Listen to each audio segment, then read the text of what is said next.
Morning class. So my name is Mark and I'm your demonstrator for today, and I'm gonna demonstrate to you on how to do the shampooing procedure with complete bed bath to adult. So first we need to do the SOP. SOP means standard operating procedure. Then gonna do the obtain an order, do hand washing, collect all tools such as two basin, small basin, the comb, earplugs, forceps, thermometer, two kidney basin with cotton balls, clean cotton balls, face towel, two or more face towel, shampoo that is prescribed by the doctor, then pillowcase, bath blanket, five towels, lab dress, Kelly's pad, two pails, dipper, bedpan, hamper, and also I use newspaper to put in the floor to avoid wetting the floor, okay, for our safety.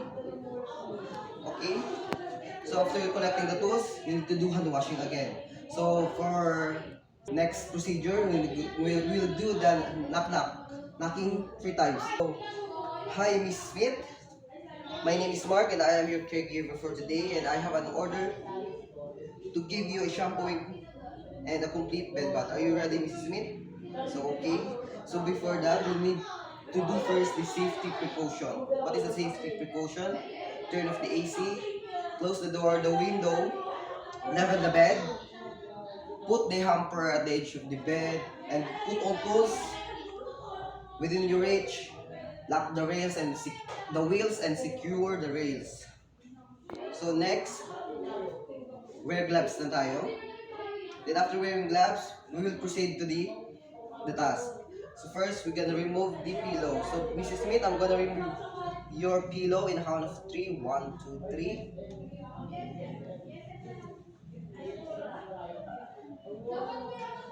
Then after removing the pillows, change first the top sheet into bath blanket.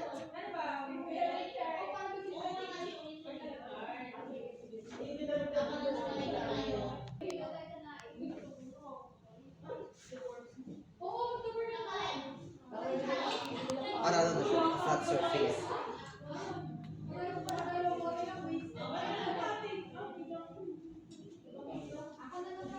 So by removing the top sheet, make sure you will roll it away from you to avoid contamination. Make sure not to touch the dirty linen or the soiled linen in your uniform. Okay?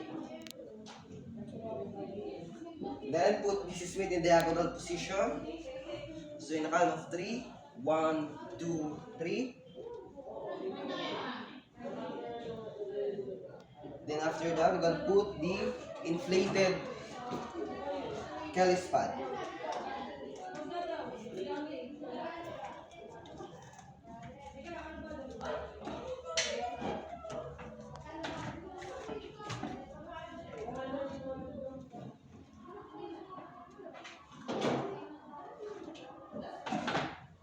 Then after the inflated, put a towel.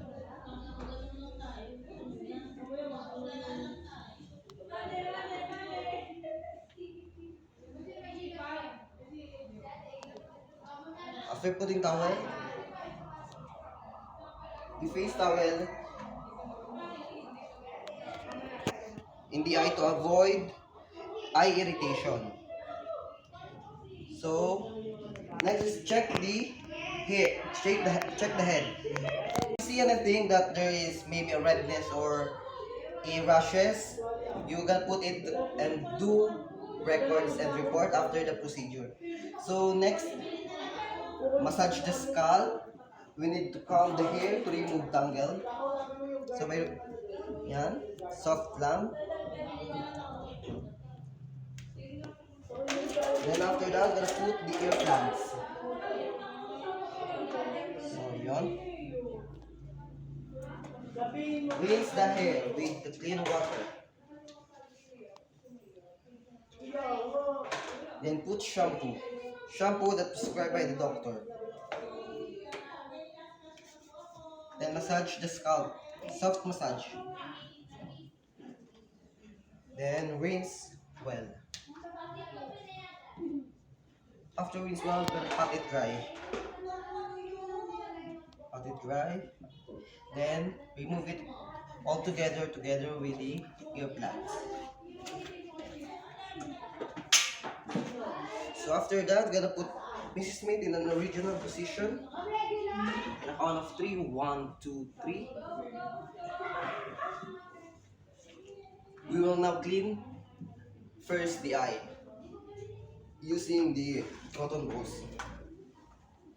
It should be first clean the far away from you, or the parts that is away from you. So be inner canthus to outer canthus, discard. Inner canthus to outer canthus, discard.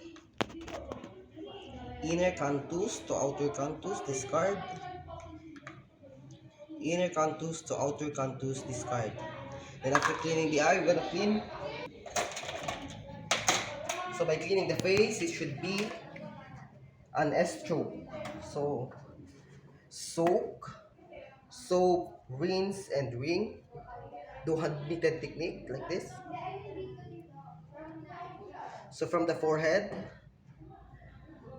under the nose, under the chin, toward the ears. Soap, rinse and wring.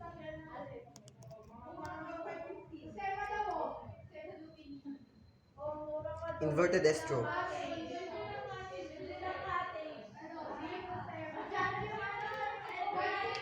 Then after cleaning the face, we're gonna clean the neck down to heart. So soap, rinse and wring.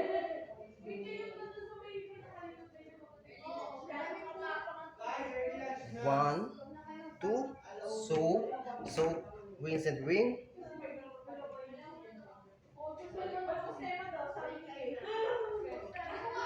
One, two.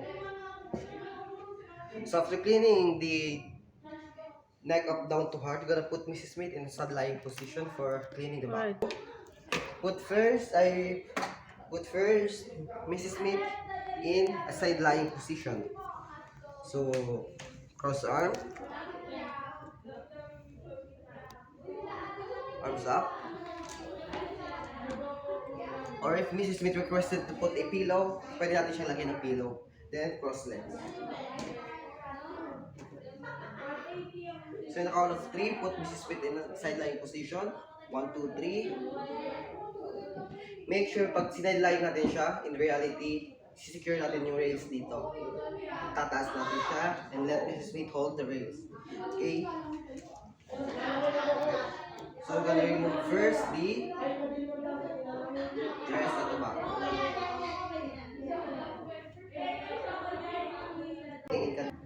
So by cleaning the back, we will use the circular motion. So soap, rinse and wring. Do hand-knitted technique again. So from there, 1, 2, soap, rinse and wring.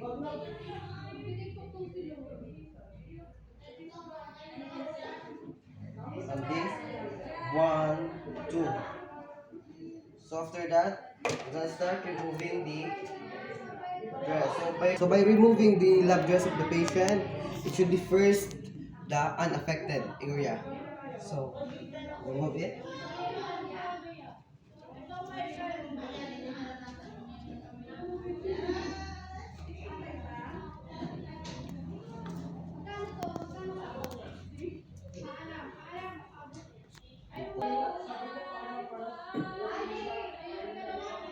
Okay. Then we will going to put a privacy blanket.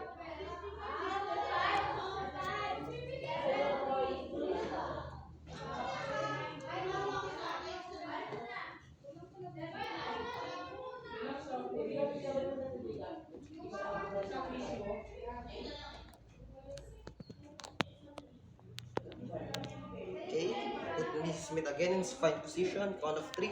1, 2, 3. Okay. So,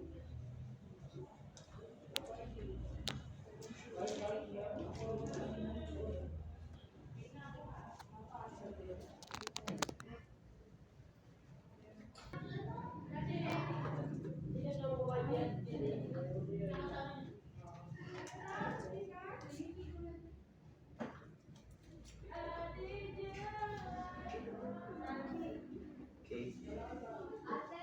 Then put it into the hamper.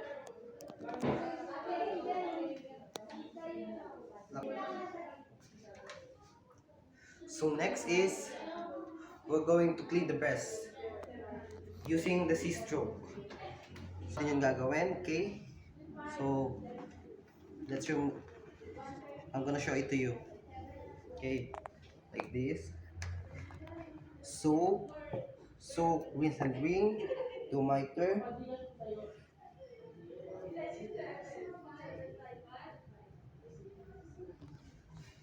Okay. Always away from you ha. Pangunahin. So, dito, pag ganyan, to the armpit. So, para ma-make sure natin na makikita natin lahat, you're gonna lift the breast of the patient para makita natin kung may mga rashes and yung may mga dumi-dumi pa dito para tanggal natin. So, sa kabila naman, soap, rinse and ring.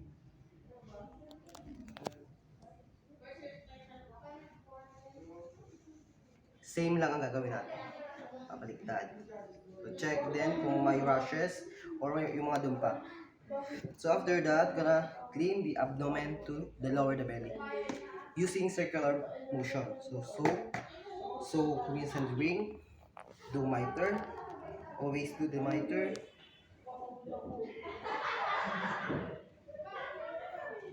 Like this, 1, 2. Next, soap, rinse and ring.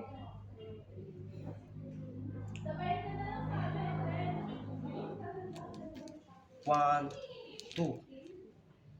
It's okay. Next, to clean the both hands.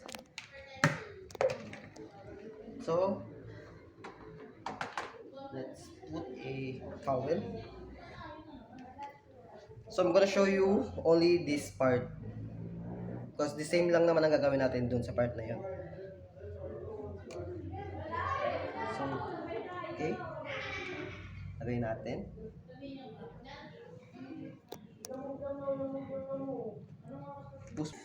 So, by cleaning the hand of the patient, we will start from the front of the hand, from this wrist up to the shoulder. Pataas natin, hindi pababa, pataas. Okay? Again, soap, rinse and ring. Yan. From this, yan, ganyan. 1, pwedeng balik na rin. 2, then soap, rinse and ring. Saka, ano naman, yung sa ilalim, from here, the pulse, to the armpit. So, 1, 2. Make sure na kung ginamit mo na to, hindi mo na siya ibabalik pa kasi contaminated na to. So, pwede mo to gamitin. Okay?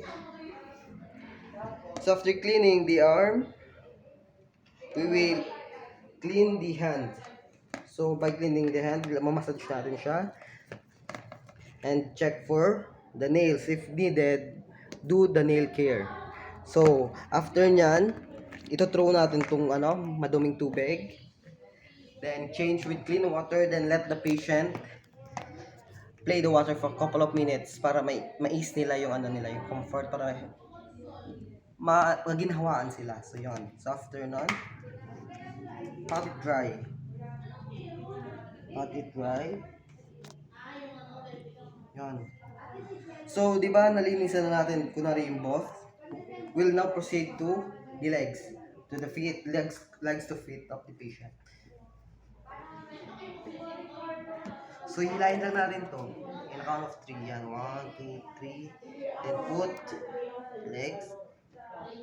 1. So same procedure by cleaning the legs of the patient. Pataas tayo lagi. From the ankle or the dito sa ankle, sa my feet to the singit or the groin. So rinse and ring.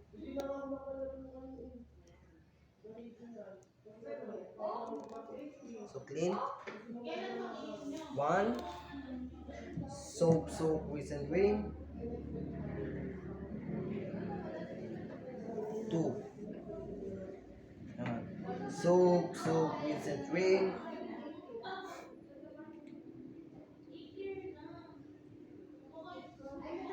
Sa ilalim naman.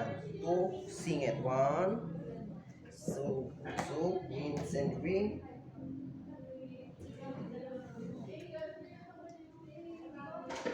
Two. Yan.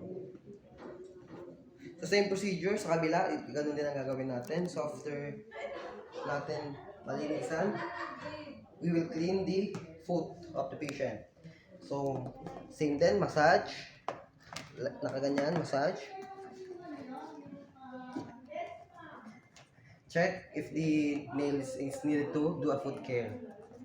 So after massaging the foot of the patient, throw natin yung dirty water. Then palitan natin ng clean water.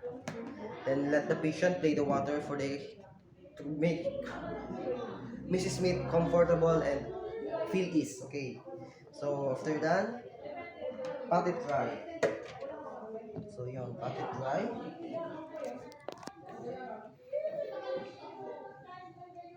Okay. Then remove towel. So after nito, we'll come now to perineal cleaning. So lagayan natin ulit siya ng privacy blanket. Okay.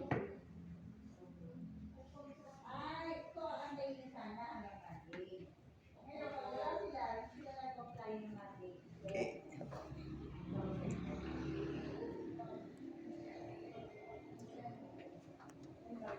Okay, so after natin malagay ng privacy blanket, we're gonna put Mrs. Smith in a dorsal position or lithotomy. Smith, I'm gonna put you in dorsal position ha. Okay, 1, 2, 3, on. Huwag na natin yung taas sa kita. Then after that, we will now put the bedpan. Okay, so in putting bedpan like this. Dito. Okay. Count of 3. 1, 2, 3. Up to the buttocks. So, paano natin gagawin ang perineal cleaning? By doing the perineal cleaning, you must have a kidney basin, cotton balls, and the forceps. Yung tatanong nyo pala kung saan tayo dito mag-change gloves sa area. After doing the shampooing, kasi basa na yun, mag-change gloves na tayo. Then, di pa naka-change gloves na tayo. So, after cleaning also from chest up to the legs or the foot of the patient, change glove, then paglinis natin dito bago ng gloves natin ulit. So, kunwari, naka-change glove na ako. So, now we start the perineal cleaning. By doing the perineal cleaning, we will use we're gonna do the big 7 signs first, okay? So, paano yung gagawin? So, like this. So, from big 7 signs, from mons pubis to labia majora, discard. Inverted big 7 signs from labia mons pubis to labia majora, discard.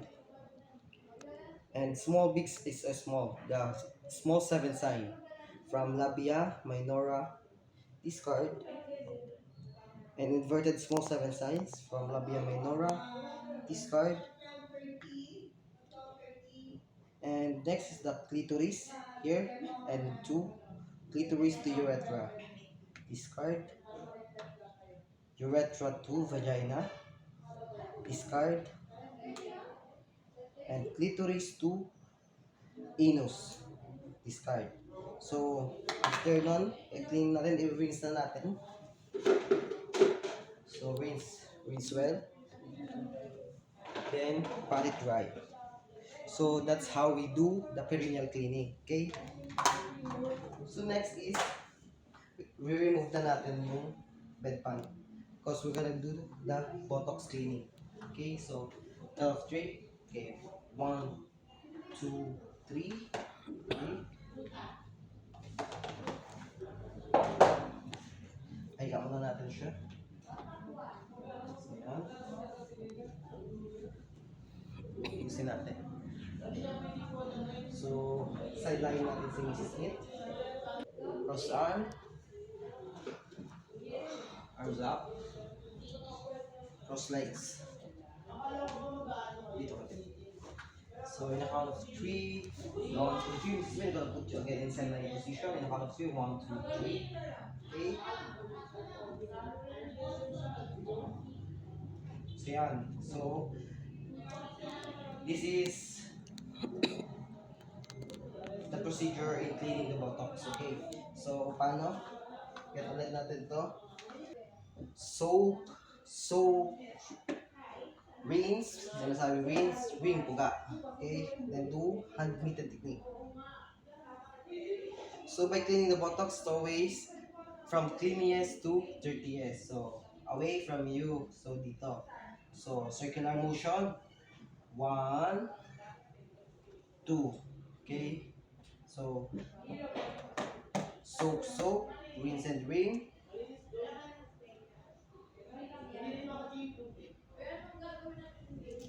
1, 2.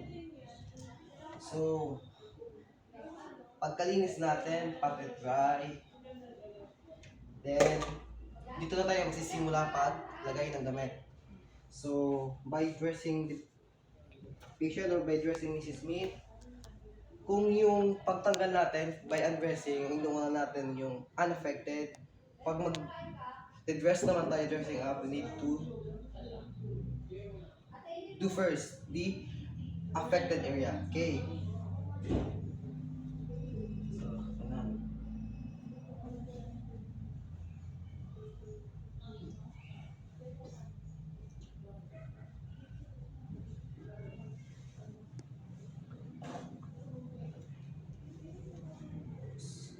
Start. Okay?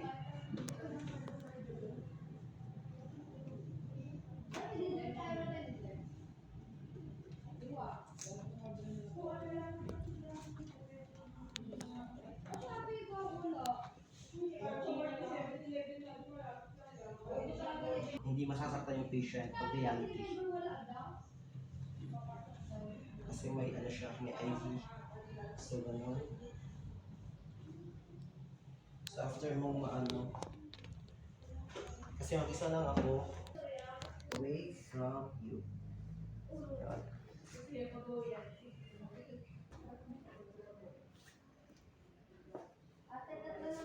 So, lagay na natin yung ano niya, sa kamay.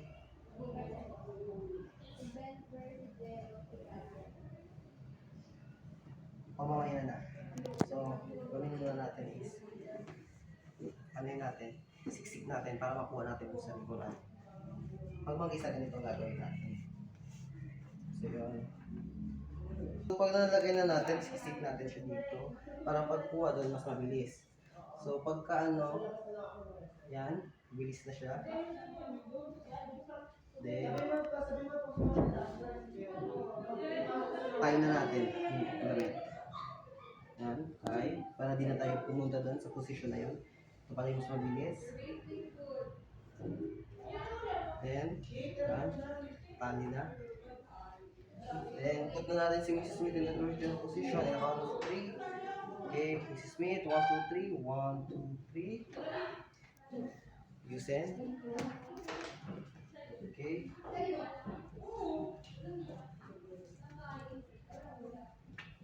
Okay. So, yan.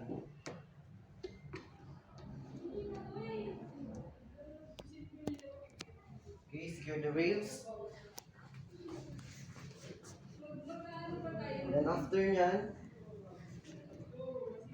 lagay na natin yung pillow. So, paano natin i-remove yung pillowcase. So by removing the pillowcase, make sure na hindi mo to hawakan yung loob. So ganito, so ganun. Ayan. Dito. Then put inside table, put in the hamper, sanitize, spray. Then get a new pillowcase. So ganito naman ang paglagay ng unan.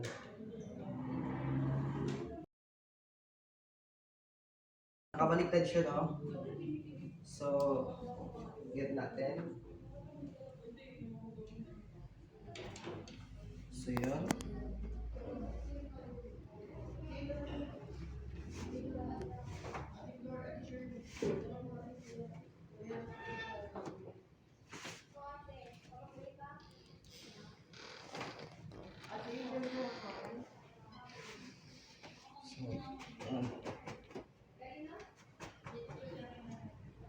So, pag walang zipper yung pillowcase, gagawin lang natin is the envelope fold. So, yan, naka-envelope fold. So, assuming that the door is there, so the opening must be in the wall, the opening of the pillowcase. Para, bakit ano? To avoid the contamination or yung mapasukan ng mga mikrobyo. So, in a count of 3, Smith, gonna put your pillow. 1, 2, 3. Then after putting the pillow, gonna change hot blanket with the top sheet. Okay. So change na natin yung hot blanket into top sheet. So, ganito.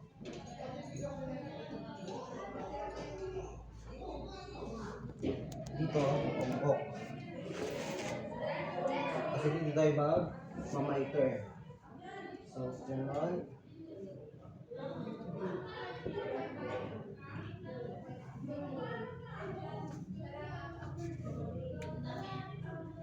Yan.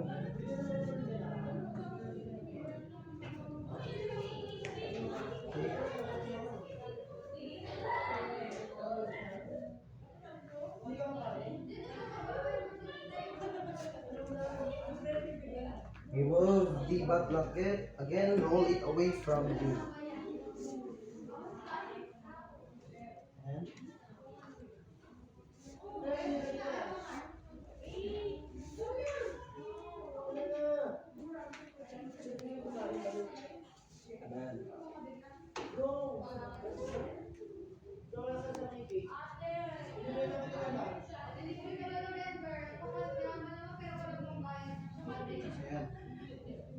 Dito sa paglagay ng top sheet, make sure yung tahe siyang nasa labas. Kasi dapat ang magta-touch, ito dapat yung nasa ibabaw. Yung nasa ilalim yung walang tahe. Bakit? Para maiwasan natin yung so magkakaroon siya ng irritation, pwede magkaroon ng sugat. So dapat ito ang nakalapat sa kanyang balat. So we're gonna do the miter. So by doing the miter, just tap this, like that. Then we're gonna do the miter with 45 to 90 degrees, like this. So ganon, kuha mo dito, ganyan mo lang, then tap mo to. Yan. See? Then doon sa kabila, ganun din. So clean dito. Yan. Non. Tap. This. Then do the 2 flit. 2 to 3 inches para maging comfortable sa patient, hindi siya sisikipan. Then this is called an open bed. So for the closing procedure, ang sasabihin lang natin is thank the patient. So thank you Mrs. Smith for your cooperation and provide privacy. Do aftercare, clean all the tools and equipments. Do record and report kung ano man yung mga napansin mo. Kunwari, in reality, di ba, may napansin mo ka, do record and reports. And do hand washing again. So yun lang po. Thank you. Okay.